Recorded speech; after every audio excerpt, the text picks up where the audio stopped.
So a couple of kind of pre-notes before I get into the talk today. One of which is this week I came across a short video clip of Desmond Tutu and the Dalai Lama together. And if you can find that, Google it, find it. The loving kindness that exuded from the pores of those two men was unbelievable. And, you know, most of us, it will take 1,000 lifetimes to ever be that clear and that compassionate and that loving. But it's an inspiration. You know, it was just like a 2-minute thing, but it was so inspirational. Their laughter, you know, it was just wonderful, wonderful, wonderful. So if you can find that, I encourage you to take a couple of minutes and and we're losing them. I mean, obviously we've lost Bishop Tutu, and now I don't know the Dalai Lama. I don't know how long he'll be with us.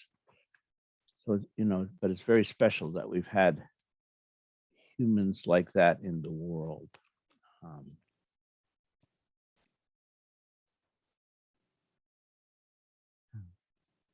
The other note is, I know at least a couple of you were able to drop into some of the treetop retreat the last couple of days. And I made a very interesting discovery.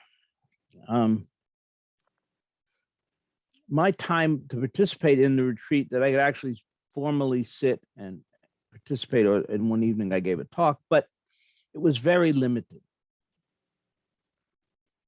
And I got the idea, what if I just join the retreat, sit as much as I can, and then leave the retreat running on my computer and live the retreat in my own home doing the things that I'm doing. Not unlike a tenzo in a big monastery. The tenzo is the head cook. And in a big monastery, that's a huge responsibility, preparing the meals for the Sangha, for the community. I mean, in a big retreat like a Zen mountain, they used to have like 50 people there for a sesshin. You know, and that's a lot of meal. So that tenzo doesn't get to sit in the zendo very much. She or he is in the kitchen preparing food. That is their practice. And yet they are part of the retreat. They are connected to the retreat. They are part of the field that we were talking about before we started sitting. So I tried that. And I found it was actually quite wonderful. You know, even the times that I had, you know, I had some projects I had to work on a talk. I had, you know, other things. I was in the retreat. I was part of it. So I encourage you for future retreats. Maybe you can't sit all day. Maybe you can sit an hour, a half hour, to sit what you can. But then if you know, in your home doing things, turn your home space into a retreat space and experience you'll be surprised how powerful that can be. So those are my side notes before I begin talking about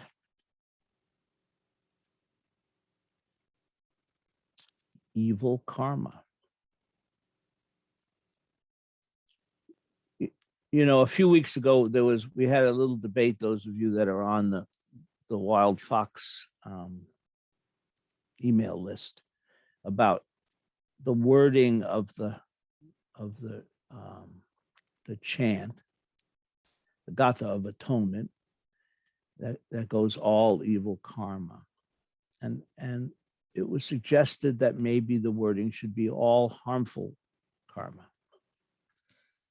And I basically just slid it off because at that time I didn't, well, for a few reasons I'm going to. Anyway, but today I would like to talk about it. And I don't remember where that suggestion comes from, but some of you that get around to different places, is that something that's now common in the Zen world, that people are changing the wording of that chant? Have people?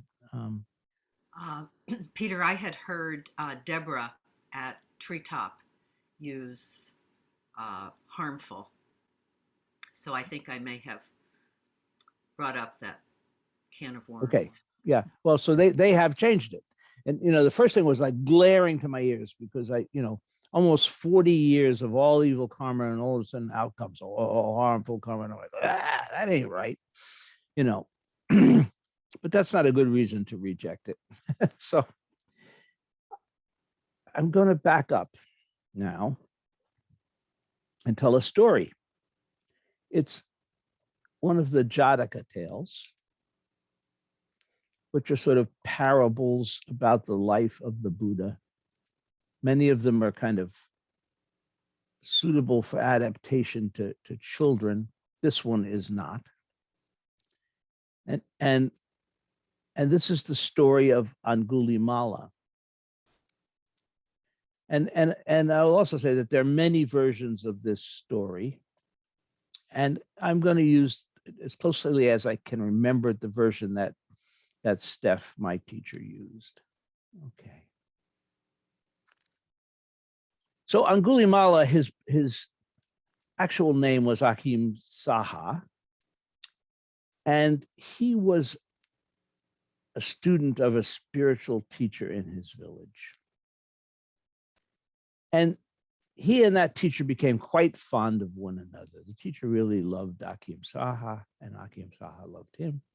They were very close. And so the story goes that the other students were jealous of this relationship that Akim Saha enjoyed. And they decided to sabotage it. And they did that by creating a story that Akim Saha was sleeping with the teacher's wife. And when the teacher heard this, he became enraged and sent Akim Saha away. And again, there's sort of some significant details of what happens now or how it happens. But the gist of it is this. Akim Saha becomes a thief and a murderer. And he's so bitter, he's so hurt and wounded by what had happened to him that he just turns the other way. And this is the sort of grisly part of the story. He starts to create a mala, the mala being the Buddhist prayer beads, the 108 beads. And he starts to create a mala made from the fingers of his victims. So he's wearing the fingers of his victims around his neck. And as you can imagine, he becomes as depraved as a human being can become. He sinks absolutely to the lowest depths, murderous, rageful,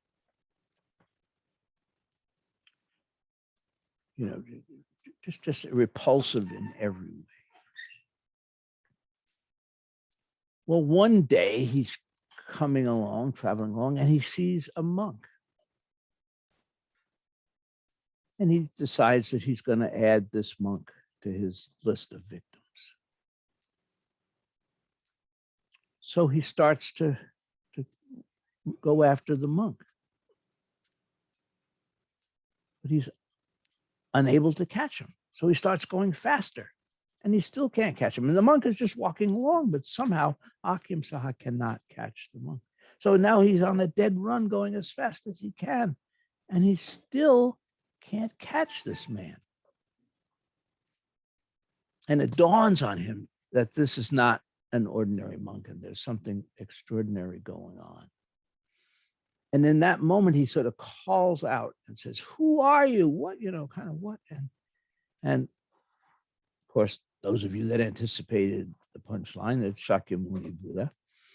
And but that was where this becomes an extraordinary story. Because Akim Saha asks the Buddha to ordain him and to allow him to join the Sangha. And the Buddha agrees. Why would he do that to this most disgusting, I'll use the word, evil human being? And I believe it was the Buddha's faith in the redemptive power of the Dharma. One of the beautiful aspects of the story, but one of the aspects is the redemption. The idea that through the Dharma, no matter how low a human being has sunk, they can change. And so Ahimsa joins the Sangha, shaves his head, gets a saffron robe, and practices with the Buddha. Now, sometime later, meanwhile, the forces of law are searching all over the country. You know, this was just such a horrible mass murderer that they haven't given up. They don't give up the search for him. They're searching for him everywhere. And finally, sometime maybe years later, they come to the Buddha's assembly. And they describe, and they say, have you seen or know anything about this man, Angulimala? And the Buddha's reply is, there's no such man here. And the Buddha isn't lying. Like, right, because sitting right there in his robe, his head shaved, a beautiful smile, is Ahimsa, so transformed that these other men don't recognize, he's not even recognizable as the horrible person that he was.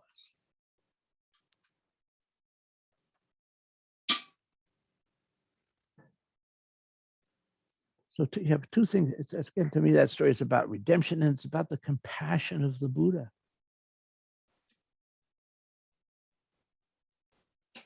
You know, that he didn't judge this guy. He didn't say, get out of here, you scum, whatever. He shaved his head and ordained him.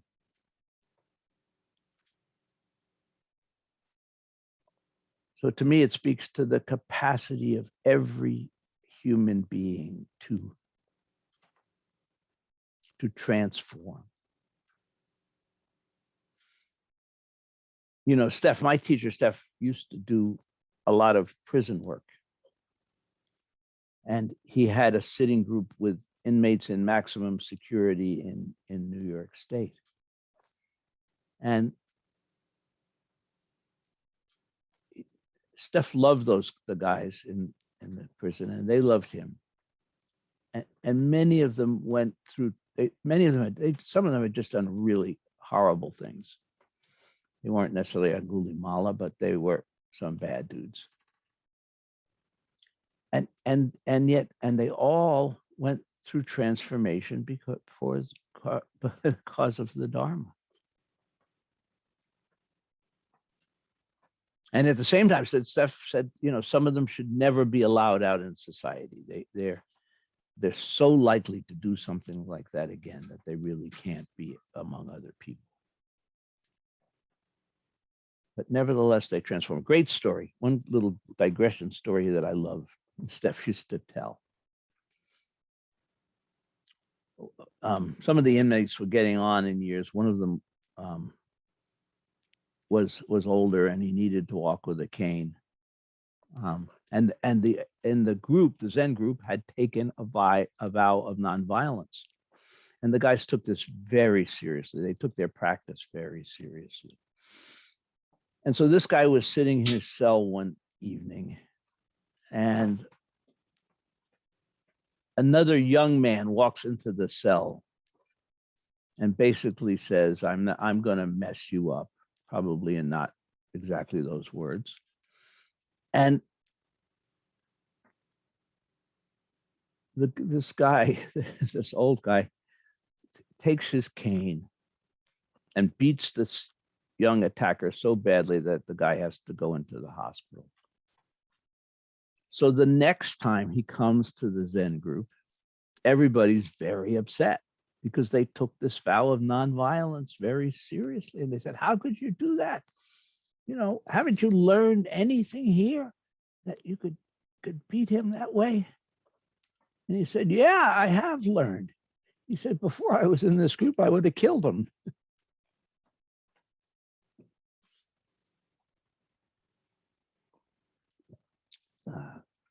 That's a true story. And that goes to the point, right? We all start from wherever we are in our work with precepts, in our processes of moral and ethical change in our lives. And we do the best we can. So the other thing that Akim Sahab's story brings up for me is this whole question of good and evil. And I think in the Zen world today, there's a reaction against that word evil because it sort of has a very heavy Judeo-Christian, judgmental, you could just imagine the hellfire and brimstone preacher up there excoriating evil, right? And we don't see ourselves that way.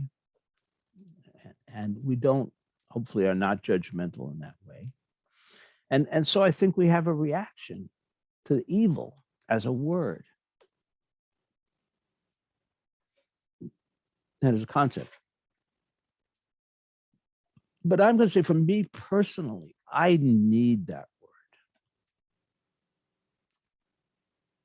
To me, there are things that are actions that are evil. And maybe that Angulimala story will remind me that it's the actions and not the people. Right? Actions that are evil. What do I mean? Well, they're the obvious ones. Right? The Holocaust. Stalin killing 20 million of his own people. Pol Pot, Idi Amin. I mean, there's a list of horrible mass atrocities. Can we say that those are evil? I'm inclined to think so, but I'm going to go further with that. Elizabeth and I have been having sort of a little ongoing discussion about this. And,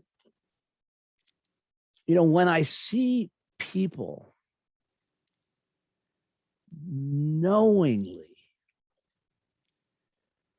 spread lies about the pandemic for their own gain of power and money, I see that as evil. And I'm not talking about the people who just believe the myths, the conspiracy theories, who are duped by this whole thing. I'm talking about the people who know the truth and knowingly distort the truth, knowing that hundreds or thousands of people will die because of it, but don't care because it enhances their power and their money.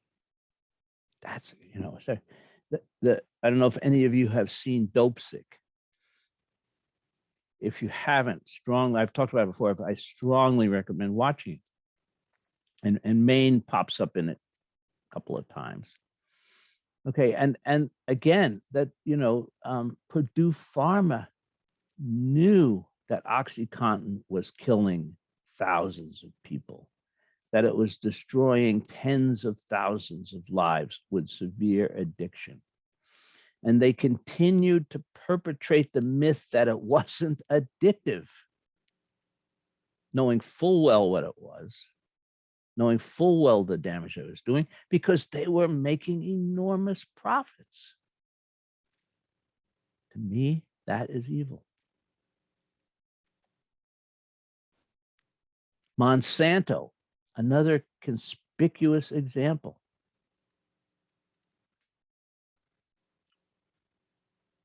And in this case, I'm talking about corporate entities, but the corporate entities are people, right? And what they're doing around the world with their pesticides, with glyphosate, which has been proven to cause leukemia. And they continue to sell it, and they continue to, put it on crops. And knowing knowing what he was doing. To me, that's evil. You may disagree with me, but I find that there are some things that are just so heinous that I cannot not use that word. That to just say harmful, oh, Hitler was harmful. Well, okay. So I need that word. Now, that said, we also have to have a Buddhist perspective on this. The Buddhist perspective that arises out of non-separation. Those are not other than me. And there's several senses in which that's true. One of those senses is I have the capacity to be evil. Under certain circumstances, I have the capacity to do horrible things. Thankfully, I've never had those circumstances, but as a human being, I have all the capacities of any other human being, including the capacity to do very horrible things. And again, I hope, thank God I've done stupid, careless, thoughtful, harmful things. But I don't believe at this point in my life I've ever done anything evil. And I hope that I will go to my grave not having done that. But I have the capacity. They are not other. We tend to, part of that, what Buddhism teaches us is not to create other, not to create separation, right? They are not other than me. They're not these evil people over there, and I'm one of the good people. Oh, we chant and we're Roxus and things, so we're okay. We all have the capacity, at a minimum, to be harmful, but maybe to be evil also. And secondly, if we think about the perspective of the one body in which everything interacts with everything else, I do have some responsibility for all the evil that has ever happened. That's what I'm saying when I'm saying that Gata of Atonement. All evil karma ever committed by me, because I am not separate from Hitler or Stalin or Pol Pot or Idi Amin or on and on. I'm not separate from them. I have my place in that cycle of karma, and I need to atone for the things that I have personally done and for the evil that has happened in this world.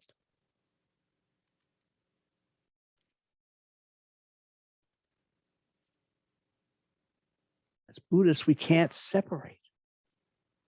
It's them over there. It's Muslims. It's, we create the other and we vilify the other. And the Dharma teaches us, no, it's not the other. It's us. We need to own it. It's an enormous responsibility.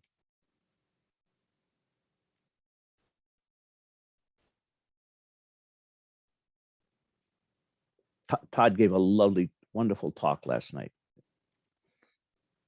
Fortunately, anyway, I won't go. He went off the rails after a while. Started saying nice things about me that were embarrassing, but that's it. It was a wonderful talk, but in there he based it on the story of Shakyamuni's enlightenment, and different translations of what the Buddha said at the moment of his enlightenment. But he said, "I, the great earth, and all beings at this moment are awakened. I, the great earth, and all beings, no separation." Now, the depth of his enlightenment was so great that he saw that clearly in a way that the rest of us don't. But that's the truth from a Buddhist perspective. We cannot separate ourselves. Just like, that's one of the points of Todd's talk is we can't awaken as individuals. We need to awaken together. Together. Isn't that wonderful? Well, we also need to repent together. We also need to each seek redemption, in a sense, for all of the evil in the world. How do we do that? Well, we can say the Gatha with our whole body and mind, not just repeating some words. All evil karma ever committed by me since of old, right? Because of my beginningless greed, anger, and ignorance.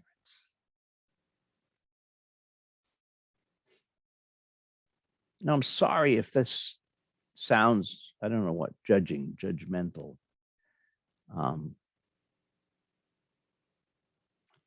And it's certainly, I'm not saying this to induce guilt or shame or, any of the things. I'm just kind of saying we need to take our little piece of responsibility, do our little piece of healing the world, our little piece of changing the karma, our little piece of making this a better place. When we blame others, we're not doing that, not doing that. Oh, it's the Republicans, it's the anarchists, I don't know. No, we've got to take responsibility.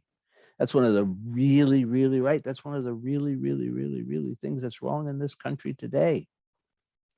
Everybody's blaming somebody else and nobody's taking responsibility. We really need, we Buddhists have so much to offer the world with this Dharma. This powerful Dharma that Shakyamuni could transform Angulimala. That Steph understood that he could transform the prisoners in maximum security.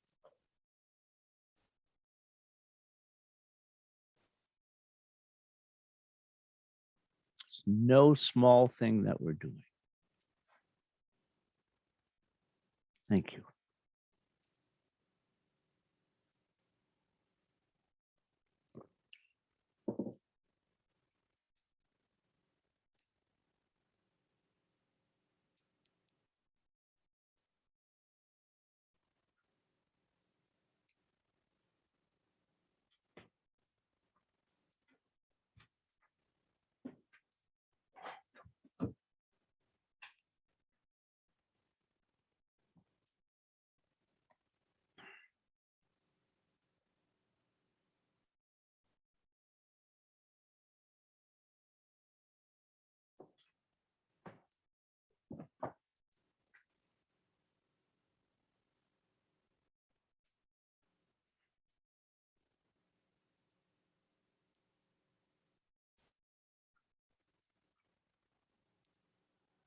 Okay, so now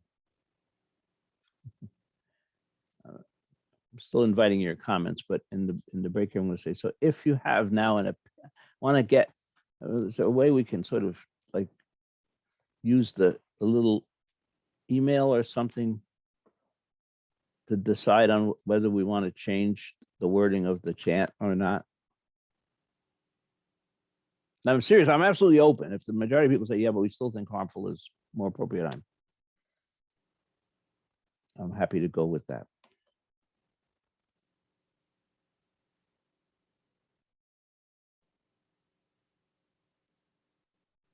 I'm in favor of evil right now. Yeah, I did stack the deck a little bit.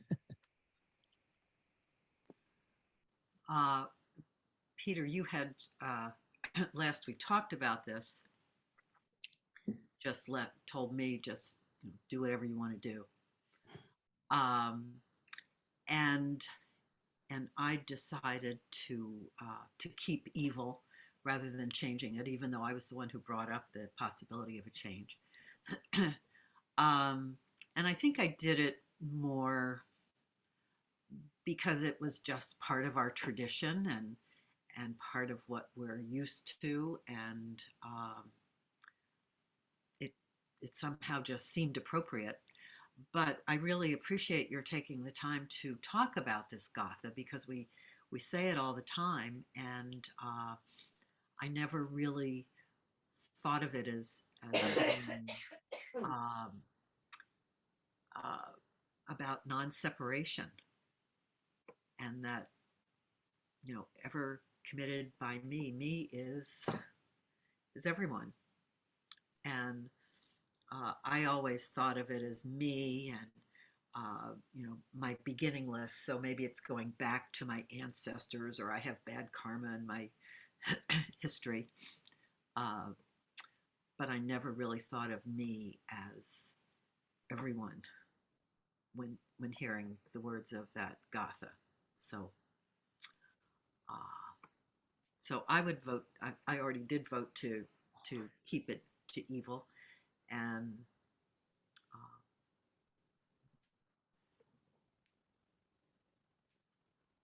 if it's changed, that's all right too. Though, as Gary said, the deck is a little stacked right now.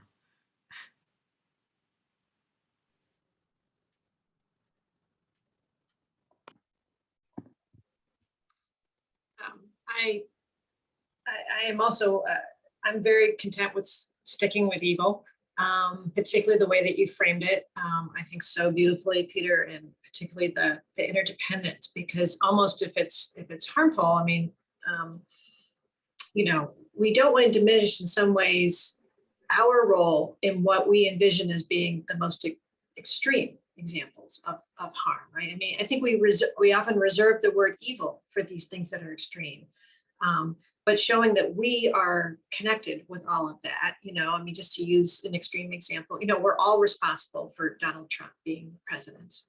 We are, regardless of whether we voted for it, something about the conditions at that time, of which we all contribute to. We're all part of climate change denial.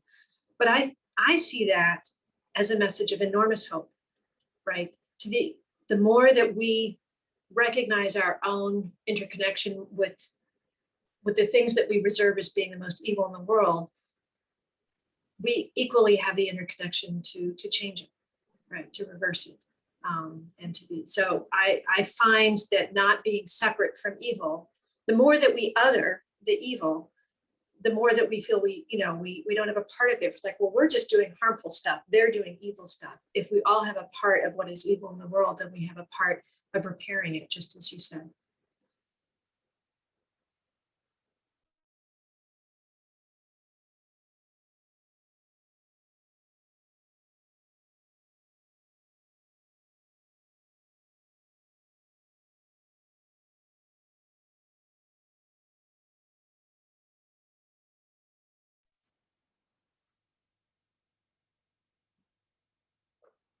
I'm happy with evil too, because I think the consequences of some of what I've done in my life, in other people's lives, have ended up being evil. And I'm not sure I'll ever quite get past that. But I would quibble with committed and consider created. All evil karma ever created by me is another way it's sometimes said. And we might consider that. Committed to me sounds like I'm doing it on purpose. Created, we can do it without being aware at the time and then recognize it in retrospect. I just throw that in to complicate things.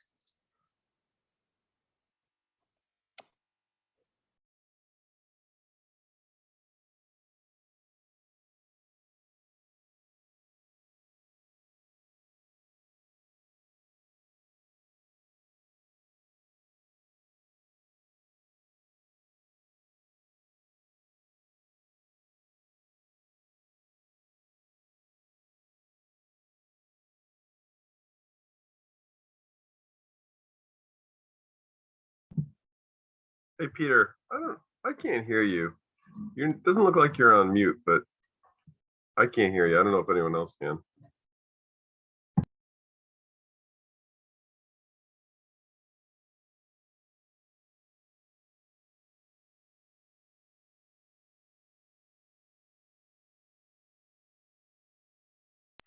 Peter, I can't hear you either.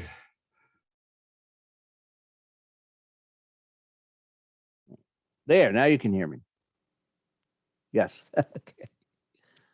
So I like created. I was just, I'm the 800-pound gorilla here, so I probably shouldn't even speak, but I like created because to me it recognizes the chains of causation, right? And that's what, and so that, yes, you know what I mean? We can inadvertently set into motion chains that are very destructive, that we may not even be aware, we may or may not be aware of the consequences. So I like that. But that's just me.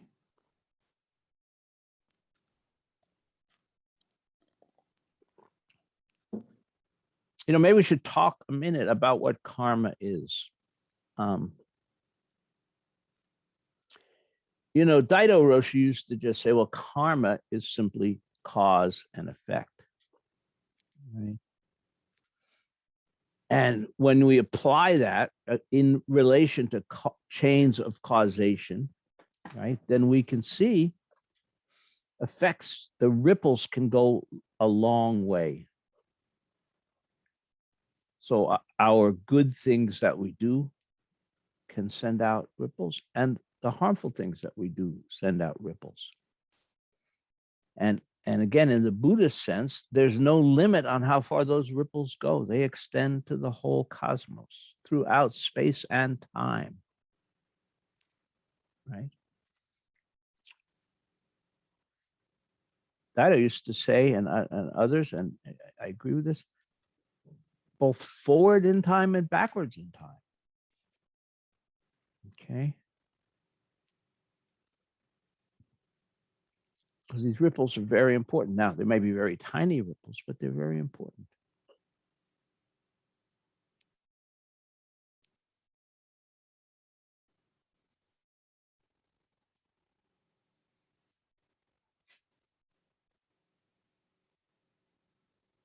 Lost my track there, why I got on that. But anyway, karma. So karma.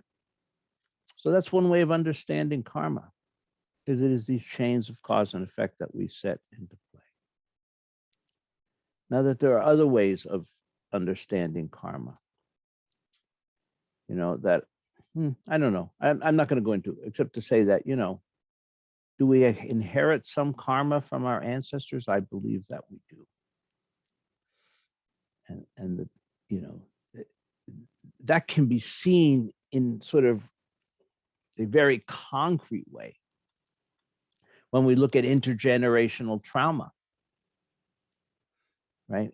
And how that harm is passed on from generation to generation. When I lived in Arizona, I went to a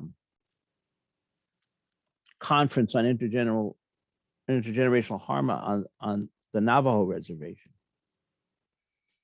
And in the indigenous communities, it's so apparent, and it traces right back to the genocide and the culturicide that was visited upon them when they were conquered by the colonizers, and awful genocide and so on. And that's now preserved in their cultures. It's very hard to get out. It passes from one generation to another.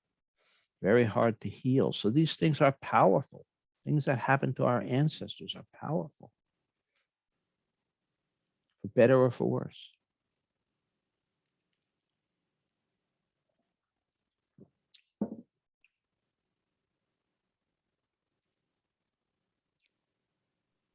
Part of how I think of karma has to do with how it actually affects our brains. Our things that have happened in our past actually affect the content. Gary, I see your lips moving. I don't hear. Do other people hear, Gary? You do. So it's just me. Okay. Oh, what's going on now? Can you hear me now, Peter? I hear you now. Yeah.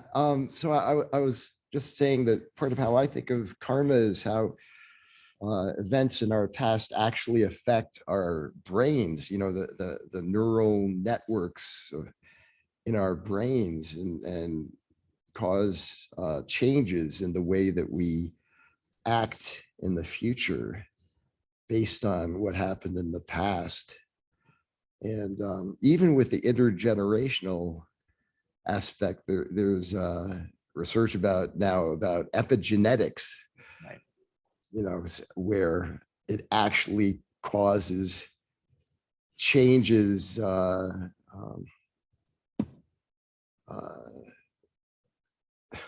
not to your DNA in the same sense that genetic changes, but there's molecules that attach to your DNA and it gets passed down that in your children due to trauma you had, you could have these molecules attached to your DNA also, and the structure of it is a little bent and things like that. And so, yeah, so that's, to me, that's part of what karma is, those changes that affect physically our structure of our brains and being.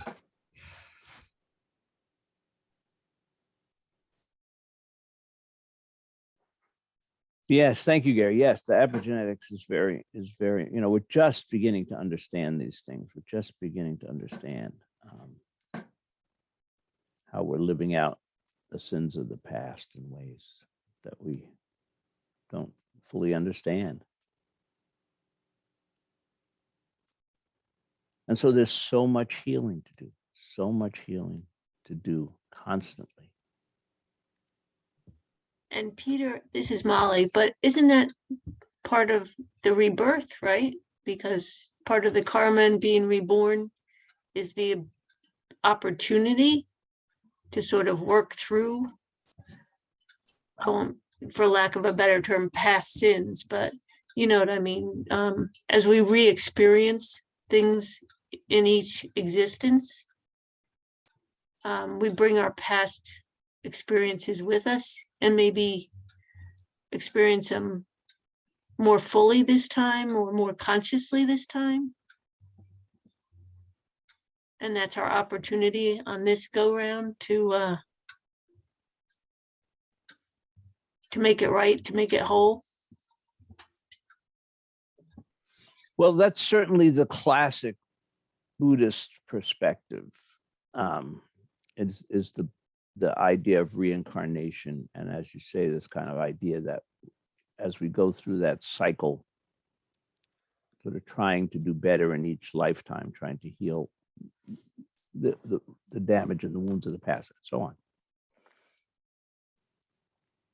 Now, you know, there was a Zen teacher once, a Zen master, who was asked, what happens after you die? And his answer was, I'm not a dead, I don't know. And the student said, well, what do you mean you don't know? You're a Zen master. And he said, yes, but I'm not a dead one. Okay, so I have an open mind on that whole subject. You know, I don't know about reincarnation. And again, I know it is the classic Buddhist thought. Not much emphasis on it in Zen the way it is in Tibetan Buddhism and some other schools of Buddhism. So I kind of, at least in the immediate sense, tend to see it as we can be reborn constantly in this lifetime. You know, we can, every day, every moment is new. And we don't have to be carrying the chains of our past karma. But that's a project. That's our, that's, as I see, our project in this lifetime. And if beyond this lifetime, there's another, and there's a chance to transform further, that's a wonderful thing. That's a wonderful thing. But at least immediately we get that chance of redemption in this lifetime. And by the way, we can screw up and we can start all over again. You know, we don't have to get it right, or we have to try to get it right. There's a difference.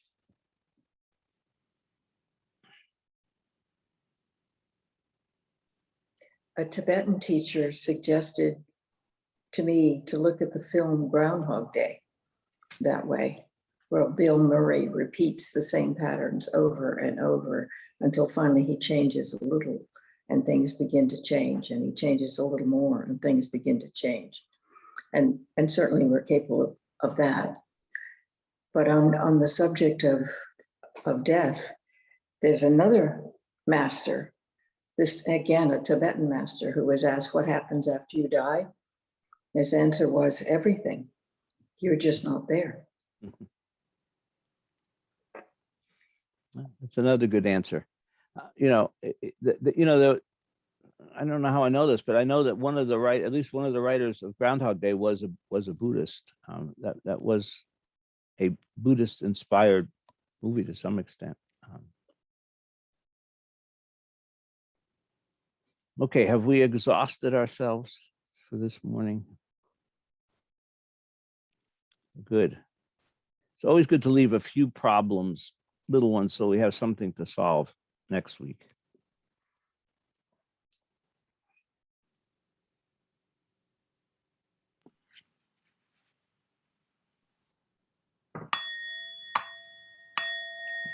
Creations are numberless. I vow to free them. Delusions are inexhaustible. I vow to put an end to them.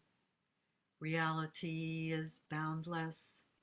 I vow to perceive it. The enlightened way is unsurpassable. I vow to embody it. Creations are numberless. I vow to free them. Delusions are inexhaustible. I vow to put an end to them. Reality is boundless. I vow to perceive it. The enlightened way is unsurpassable. I vow to embody it. Creations are numberless. I vow to free them. Delusions are inexhaustible. I vow to put an end to them. Reality is boundless. I vow to perceive it. The enlightened way is unsurpassable. I vow to embody it.